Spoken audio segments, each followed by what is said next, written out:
జై శ్రీరామ్. అయోధ్య సర్వాంగ సుందరంగా కనిపిస్తోంది. శ్రీరాముని విగ్రహ ప్రతిష్టాపన కార్యక్రమం ఘనంగా జరిగింది. ప్రతి ఒక్కరి నోట విన్నా కూడా ఇదే మాట వినిపిస్తోంది. ప్రత్యేకంగా అయోధ్య పురవీధులన్నీ కూడా దగదగా దేదీప్యమానంగా మెరిసిపోతూ ఉన్నాయి. ప్రధానంగా ఇక్కడ కొన్ని కూడళ్లను ఏర్పాటు చేశారు. అందులో ఒకటి మరీ ముఖ్యమైనది లతా మంగేష్కర్ సర్కిల్. ఇదే ఆ సర్కిల్. ఒకసారి దగ్గరికి వెళ్ళి చూద్దాం ఎలా ఉంది ఏంటి అని. రండి. ఇదేనండి గాన కోకిల లతా మంగేష్కర్ గారి పేరు మీద ఉన్నటువంటి సర్కిల్ అన్నమాట. ఎంత అందంగా ఒక మ్యూజికల్ ఇన్స్ట్రుమెంటే ఇది. మనకు తెలుసు వీణ. ఇదంతా కూడా ఒక మెటల్ తో తయారు చేశారండి. ఇది మనకి సిమెంట్ లేకపోతే ఇలాంటివి కాదు. అంటే వర్షానికి అలాగే చలికి బాగా ఎండున్నప్పుడు ఏంటంటే ఈ వెదర్ బట్టి కూడా కొన్ని పాడైపోతుంటాయి కొన్ని వస్తువులు. అలా కాకుండా ఒక ప్యూర్ మెటల్ తోటి తయారు చేశారు. మంచిగా దానిపైన మళ్ళీ ఎక్స్ట్రా కోటింగ్ కూడా వేశారు. ఇంకా షైన్ అవ్వడానికి, షిమ్మర్, ఆ గ్లాసీ లుక్ రావడానికి ఎంత అద్భుతంగా ఉందో వీణ అయితే. లతా మంగేష్కర్ గారి పేరు పెట్టారు ఈ సర్కిల్ కి. సో మ్యూజికల్ ఇన్స్ట్రుమెంట్ ఉండడం అనేది చాలా అంటే బాగా మ్యాచ్ చేశారనమాట. చాలా బాగుంది. అంటే సంబంధం ఉంది రెండింటికి అనే చెప్పే ఉద్దేశంతో అనమాట. ఒక మ్యూజికల్ ఇన్స్ట్రుమెంట్ ని ఇదొక్కటే మనం చూస్తున్నాము. ప్రత్యేకించి చాలా మంది గుర్తొచ్చే ఉంటుంది యూపీ సీఎం యోగి ఆదిత్యనాథ్ గారు ఇక్కడ ఉండే ఒక సెల్ఫీ తీసుకున్నారు. కరెక్ట్ గా అదే ప్లేస్ ఇది. నేను యాక్చువల్లీ వచ్చేటప్పుడే సెర్చ్ చేశాను ఎక్కడుందబ్బా అని. ఎంట్రన్స్ లోనే మనకి కనిపిస్తుంది. అయోధ్య ఎంట్రన్స్ లో మనకి సూర్య భగవానుడు కనిపిస్తాడు. అలా ఇంకొంచెం ముందుకు వస్తే గనక ఒక సర్కిల్స్ అనేవి మనకు కనబడుతుంటాయి. ఒక్కొక్కటి అందులో ఒకటి మెయిన్ ఈ లతా మంగేష్కర్ సర్కిల్ అనమాట. ఈ వీణ ఏదైతే ఉందో దానికి కంప్లీట్ గా పైన ఆర్ట్ వర్క్ చూడండి ఎంత బాగుందో. ఇక్కడ ఇంకొకటి ఏంటంటే సర్కిల్ పెద్దగా ఉంటుంది. రోడ్ సెంటర్ లో మొత్తం కోలాహలంగా కనిపిస్తుంది. రాముల వారి దర్శనానికి వచ్చిన వాళ్ళే అందరూ కూడాను.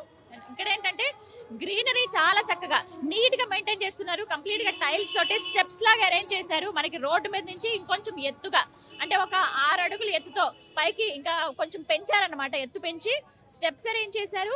మొత్తం మొక్కలే, క్రాటన్స్ తోటి, గులాబీ మొక్కలతోటి, అలాగే మనకి చామంతులు, చిన్న చిన్న చామంతులతోటి అందంగా పూల కుండీలు కంప్లీట్ గా పెట్టేశారు. కలర్ కూడా బాగా ఉంది. వైట్, పింక్ అలాగే రెడ్ కలర్ థీమ్ తీసుకున్నారు. అండ్ మధ్యలో మనకి ఫౌంటైన్స్ కూడా ఏర్పాటు చేశారనమాట. సో వాటర్ అనేది ఫౌంటైన్ లాగా వస్తూ ఉంటుంది. కలర్స్ గా మనకు కనిపిస్తాయి లైట్స్ అనేవి. అండ్ ఇంకొకటి చూడొచ్చు వీణ అంతా కూడా ఎంత చక్కగా ఆర్ట్ వర్క్. నిజంగా ఆ కళాకారులకి చేతులకి దండం పెట్టాలండి. ఎంత నీట్ గా చేశారో తెలుసా.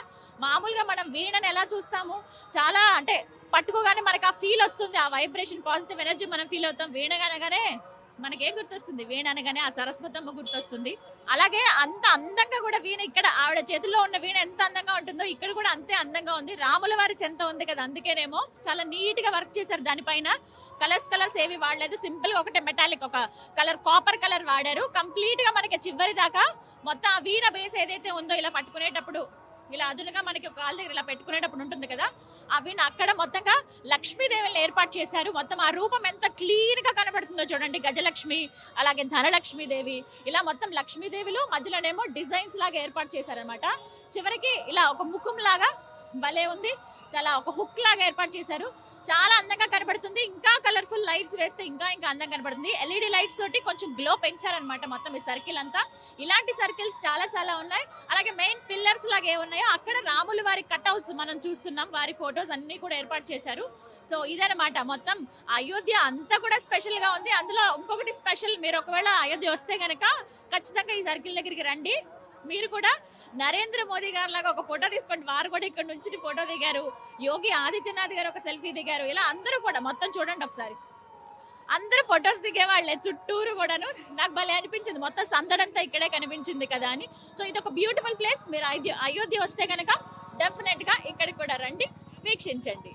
జై శ్రీరామ్.